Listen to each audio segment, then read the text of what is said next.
August 2020. Alexei Navalny is at an airport in the Russian town of Tomsk. He's there with a couple of assistants, laughing and joking with the other passengers. They're waiting for a morning flight to Moscow, over 3,000 kilometers away. People ask for photos. He obliges. As a vocal opposition leader, he's well known in Russia. Passengers heading to Moscow board a shuttle bus that takes them to a small plane. They find their seats and the plane takes off. But a few minutes after they're airborne, Navalny starts to feel funny. A little sweaty, a little sick. Maybe it's because he hasn't eaten any breakfast. All he's had is a cup of tea. He gets up to go to the bathroom. He's been there a while, 20 minutes at least. Someone knocks. No answer. People are queuing outside the door. By now, the 4 flight attendants realize something's wrong. They make an urgent announcement. Is there a doctor on board? No one puts up their hand. They move Navalny to a private part of the plane and lay him on the floor. The attendants give him first aid. Meanwhile, one of his assistants walks the aisles, desperately looking for anyone who can help. She finds a nurse. By this stage, they've been in the air for about 2 hours, and Navalny is getting worse. He's moaning and screaming incoherently. No words, just sounds. People try to get him to drink water, but he retches. They tell him, "Drink, breathe."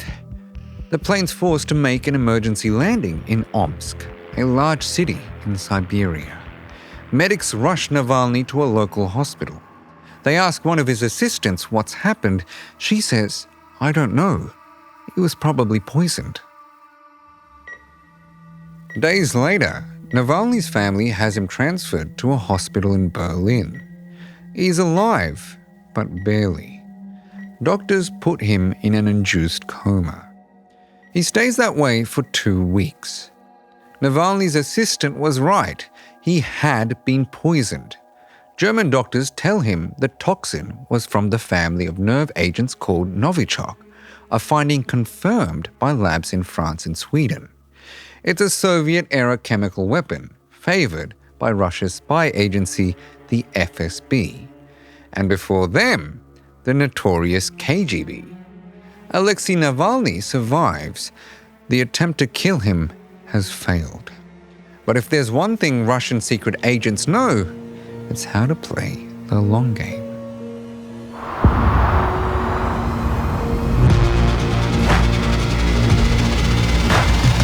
Hello, my friend. I'm Aslan Pahari, and this is Assassins, the show where we unravel history's most shocking assassinations. Alexei Navalny was essentially a one-man opposition to Russian President Vladimir Putin. An anti-corruption campaigner, he led rallies against Putin. He even campaigned to take Putin's job, a risky proposition at the best of times. Before he was president, Putin ran the Russian Secret Service, the FSB, and then became head of the authoritarian state. He's an intimidating man, and Navalny knew the risks. So why did he stick his neck out to stand up to Putin? And maybe more interestingly, why did a regime famous for throwing critics out of windows allow someone as loud as Navalny to live for so long? After the episode on the plane, Alexei Navalny spends months recovering in Berlin. But he's not sitting idle, because there are questions that need answering. Most importantly, who poisoned him and could he prove it? Working with the investigative organization Bellingcat, Navalny tracks down his poisoners via phone records, flight logs, and other data. Then Navalny impersonates an FSB official and calls one of the operatives on the phone. He pretends he's trying to find out what went wrong with the assassination attempt. Within 45 minutes, the operative starts spilling all the details. That he was involved in the operation against Navalny, that the target would be dead if it weren't for the quick action by the flight crew, and that he later tampered with Navalny's clothes to remove traces of Novichok. Even while fighting off a deadly poison, Navalny is still tracking down his would-be killers and putting the evidence on YouTube. How embarrassing for the Kremlin! The first rule of spycraft is don't get caught. But it's hardly the first time Navalny has pulled off something so audacious, and it's key to his success as an activist. Navalny's childhood is eventful. His mother is a Russian economist, and his dad's a Ukrainian Soviet army officer. He grows up in garrison towns in Moscow, but spends summers with his grandmother in Chernobyl. Yeah, that Chernobyl. After the meltdown of the Chernobyl nuclear reactor in 1986, Navalny's relatives are evacuated. But the Soviet cover-up of the catastrophe marks him deeply. Years later, he'd talk about how the local residents were forced to plant potatoes in irradiated soil, digging in all that toxic dust. He takes the offense to heart. He studies finance and law. He learns the ins and outs of corporate power. And then he shifts its focus to politics. After a few years working with an opposition party, he strikes out on his own to focus on his real gripe: corruption. Navalny becomes an activist shareholder in big Russian oil and gas companies. He buys minority stakes, attends shareholder meetings, and exposes shady contracts at the highest levels.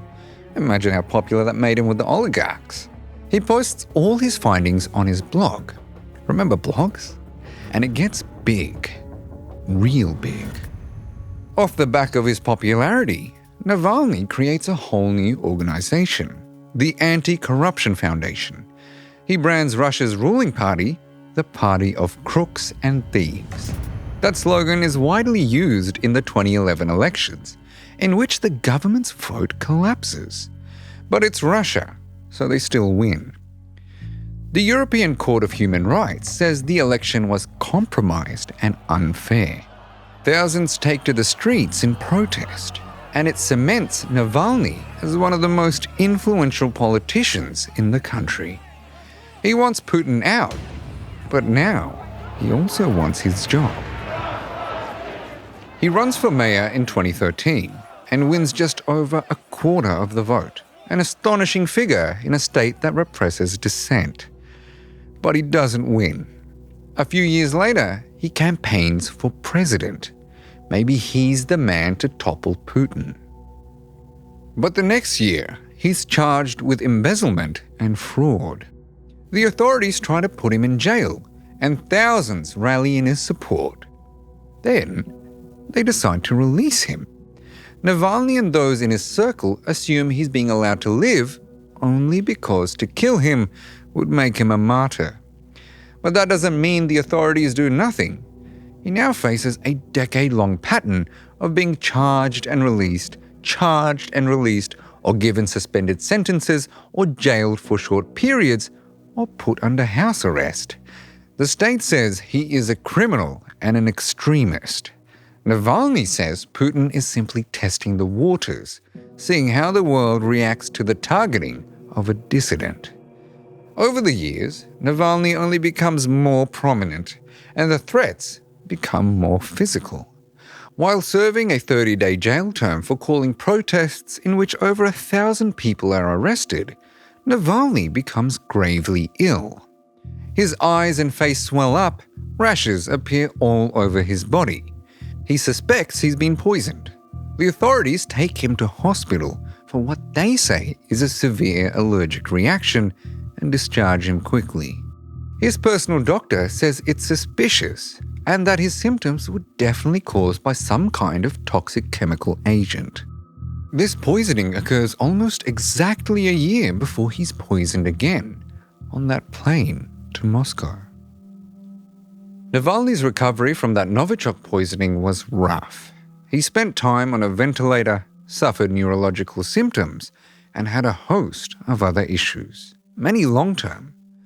But 5 months later, after exposing the operatives who tried to kill him, he decides to go back to Russia. Why would he do that? Russian authorities have already threatened to arrest him if he returns. But he also knows there's a hero's welcome in store if he does. January 17th, 2021. Navalny is on a plane again. Hundreds of his supporters gather at the airport waiting for him to land. In fact, they're defying a ban to be there. But at the last moment, his flight is diverted to a different airport, one with no media or supporters waiting. And there, he's promptly arrested for failing to appear for a parole hearing because he was recovering from the Novichok in Germany. No fanfare, no soapbox. Navalny is sentenced to 2.5 years in a penal colony on what he says are fabricated charges. Mass protests erupt across the country and continue for weeks. It's the largest anti-government demonstration since the ones Navalny himself led back in the 2011 elections. Tens of thousands show up, chanting for his release, shouting anti-Putin slogans. Police crack down, arresting and jailing hundreds of protesters. Navalny's associates are arrested. If the government thought arresting his friends would suppress the movement, they were wrong. Navalny continues directing protests from his cell. The Kremlin bans his anti-corruption foundation, accusing it of fanning hatred against authorities. And then they start turning the screws in earnest. Navalny is charged and sentenced again and again, and each time he appears in court, he looks more and more emaciated. He's sentenced to 9 more years for embezzlement, but even as he wastes away, he laughs and cracks jokes, though he refuses to renounce anything he's said or done. Then they sentence him to another 19 years for extremism, and this time he's sent to one of Russia's worst penal colonies, a place called IK3, or the Polar Wolf in Siberia, in the Arctic Circle. Polar Wolf is where the Russian government sends its most dangerous prisoners, its most troublesome dissidents, and anyone else it would rather see dead. In a prison like this, where temperatures reach minus 20 degrees Celsius, the weather itself is the punishment. He talks about the horrific conditions, the long periods of solitary confinement, chronic sleep deprivation, forced proximity to disease and other illnesses, but somehow Navalny endures it all with good humor. From his prison camp, he jokes that since he's in the Arctic Circle now, he's the new Santa Claus. Even during his final court appearance, he jokes sarcastically with the judge, saying he has tears flowing down his cheeks from seeing him again. And yet, just one day later, on the 16th of February 2024, the Russian authorities make an announcement. Alexei Navalny has died. They claim he collapsed while out on a walk in the frigid conditions. The Kremlin's version of events is that he died of natural causes, brought on by chronic heart arrhythmia. Whatever killed Alexei Navalny, the message to the Russian people is clear. Stay out of trouble. Not even global prominence will protect you. But Navalny knew the risks and left his fellow Russians a message. Listen, I've got something very obvious to tell you. You are not allowed to give up. If they decide to kill me, it means we are incredibly strong. So don't be inactive. Tragically, Navalny's story almost turned out differently. A few days after he dies, international headlines read, Navalny was about to be freed. The White House was in its final stages of negotiating his release with Russia as part of a prisoner swap. Alexei Navalny was this close to freedom. Navalny's widow, by the way, is now on the warpath. Yulia Navalnaya released supposedly leaked photos of her husband's prison cell from that day, where you can see fresh vomit. She says other documents smuggled out of Polar Wolf show that just before his death, Navalny complained of severe stomach pain and that he fell unconscious in his cell.